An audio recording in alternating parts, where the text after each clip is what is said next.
throwaway because this is an active legal disaster. I'm still shaking with a mix of rage and adrenaline, but I need to document this.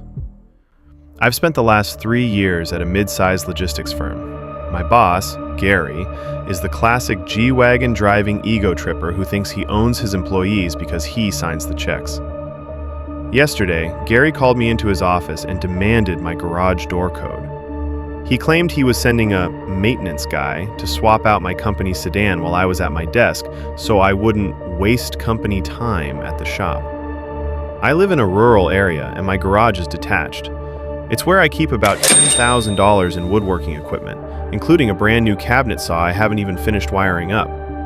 I told him absolutely not. I have the keys in my pocket and I'll just drive it to the shop myself tomorrow. Gary went nuclear. He started screaming about insubordination and withholding company assets. He gave me an ultimatum. Give him the code or I was fired for theft and he'd have the cops at my door. I didn't blink. I told him that if access to my private home was a condition of employment, then I was done. He told me to pack your shit and get out of this building right now. I followed his order to the letter. I left the car keys in his inbox on his desk, which was a mess of paperwork, and walked out without saying another word. Here's the thing. I didn't drive the company car to work that morning. It had a slow leak in the rear passenger tire, so I had left it in the back of the office lot and taken my wife's SUV instead. Since Gary was too busy screaming to look out the window, he just assumed I'd driven it home like I usually do. About 2 hours later, my Ring camera pings. A hook and book tow driver Gary uses for cheap fleet moves is in my driveway.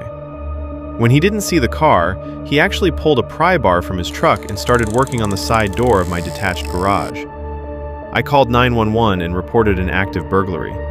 Because I'm out in the sticks, response times usually suck, but a county deputy happens to live 2 miles down my road. He was in my driveway in under 6 minutes and caught the guy mid-pry. The tow driver folded instantly. He showed the deputy text from Gary saying, "Employee terminated and is hiding the car in the garage. Do what you have to do to get it. I'll cover the door." The deputy called Gary to verify the theft. Gary, thinking he was being a hard-ass, confirmed on a recorded line that he authorized the entry because I had stolen the vehicle. The deputy then drove to the office to recover the stolen vehicle. He found it parked exactly where I left it, 50 feet from Gary's office window. Gary was hauled out in zip ties for filing a false police report and solicitation to commit burglary. He apparently made it worse by resisting and screaming about his rights, which earned him an obstruction charge for good measure. My lawyer is already salivating over the wrongful termination and the attempted break-in. Gary tried to play God with my private property, and now he's figuring out how the legal system works from the back of a squad car.